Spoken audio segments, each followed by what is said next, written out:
What's up guys, it's me Jeremy.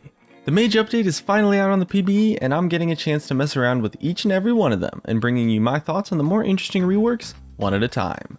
Today we're looking at VLADIMIR, who's an interesting case and he gets a little bit of an extra look over him since the spell vamp stat is also being removed, meaning that a core item from VLADIMIR is going away on the patch, and as a result he's received significant changes to his Q, E, and ultimate, while his passive and W remained pretty much unchanged. It's an interesting rework that's taken a pretty cool direction, but I'm more interested in wondering, how good is the new VLADIMIR?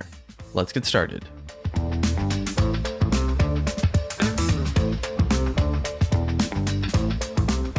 So the new VLADIMIR actually plays quite similarly to the old VLADIMIR.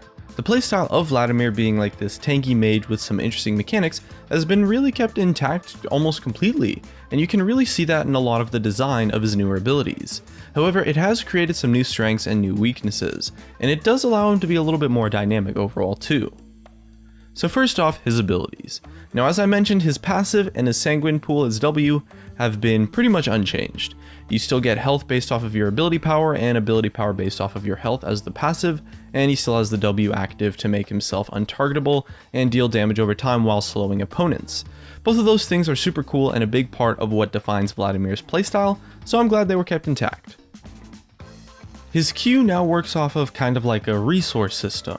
When you cast it once, it stores a charge, and when you cast it a second time, you start to gain a buff called Crimson Rush that makes your next transfusion cast deal massively increased damage and heal for a massively increased amount. And the buff also grants you bonus movement speed to help you get in range for that third Q. This third empowered Q has a window of just a handful of seconds to cast before the Crimson Rush buff expires, but that empowered Q is on the level of about 3 individual Qs combined, and plus you get the bonus movement speed to help get in range. His normal Q for the first and second stack are a little bit weaker than his Q currently is now though, but that third Q, oh man, it's just an insane tool. And it was designed that way to give VLADIMIR like this mechanic that really revolves around this idea of having a window of opportunity. Although the first and second Q are a little bit weaker now, if you're able to make use of that third Q, you just get this huge payoff of harass, but it's also heavily telegraphed to your opponent and they can avoid it by maybe trying to get out of range or playing very defensively for a few seconds. It's a pretty interesting design that's actually really interactive, but it also makes his early game loads stronger now since he has the potential to be an insane bully right from level 1, whereas previously he was maybe a little bit weak until his first or second back and picking up some spell vamp. In most matchups, maxing Q is probably going to be the way to go as the ability is quite powerful, and that third Q is just a totally awesome tool that allows you to dominate a lot of different lane matchups. His E now charges up and then casts out in an area of effect radius upon release. It costs health in proportion to how long you charge it for, and then deals damage on how long you charge it for as well. When it reaches full charge, it slows VLADIMIR for a split second when you're still holding it, and if you land a fully charged E on someone, it slows them for a little bit. Assuming you have equal points into the abilities, a fully charged E does about as much damage as the third Q proc on a target actually. I guess it's a little bit more like 80% of the damage that a third Q proc would deal, but on a shorter cooldown since you don't have to cast the Q twice before, and then wait to finally get that third proc, so it definitely does a lot of damage. And what's cool is that you can cast your W while charging your E as long as you start charging it first. And you can also cast summoners like Flash while charging as well, and it's not going to interrupt it.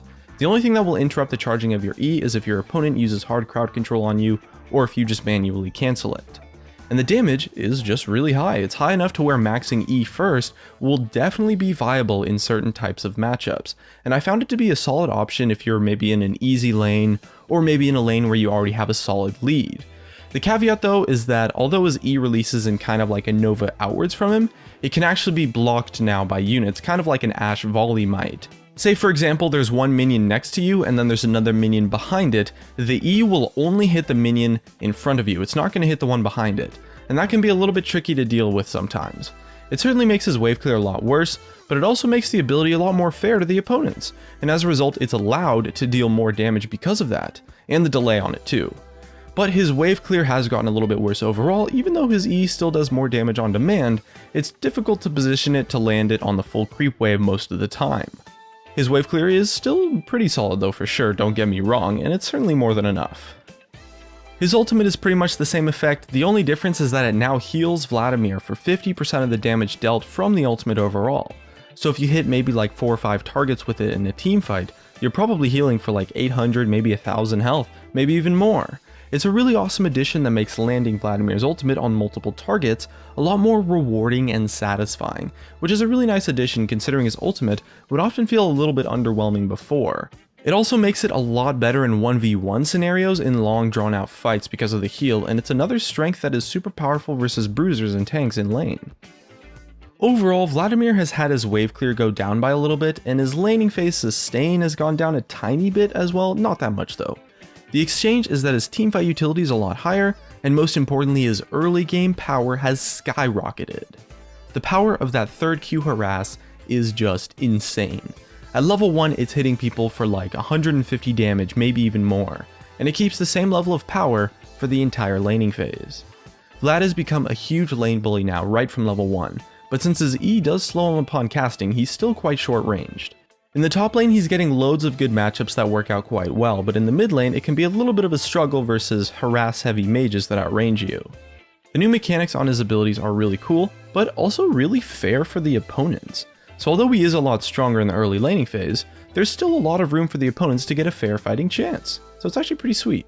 His teamfighting also feels a lot better as well since he has an extra area of effect slow on his fully charged E now, and the combo of his ultimate plus the fully charged E and that third Q proc and then maybe your W is honestly enough to reliably one-shot squishy targets. You don't even have to be that far ahead. So his damage overall and his entire combo has gone up a little bit, and the sustained tanking from his ultimate in teamfights is just awesome. His wave clear going down potentially makes him a bit worse in the mid lane though, especially since a lot of high range poke mages are getting buffs with this mage update.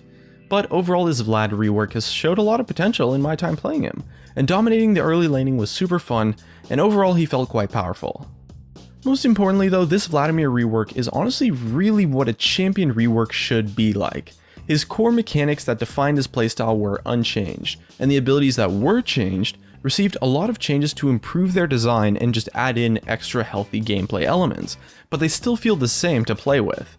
It really feels like Vladimir was just given a total facelift, and it really does still feel like Vladimir. It's incredibly well designed, and it's hard to find fault with the design decisions that they chose to take with this new Vladimir. If you were a Vlad main before, I can almost guarantee you that you will not hate this rework at all. In fact, you'll probably love it. And for those who weren't, he's definitely going to still be pretty fun to mess around with. I had a lot of fun with him, and in the version that I played him on the PBE, he seemed to have a lot of potential, and his new mechanics were interesting to work with. So if you liked what you saw of Vladimir in this video, definitely give him a shot once he hits the live servers on patch 6.9, which should be out in probably 2 weeks from the day I'm making this video. Either way, that's going to be it from me. If you enjoyed the video, hit that like button, and if you didn't, hit that dislike. Subscribe if you want. Thank you so much for watching, and I'll see you guys next time.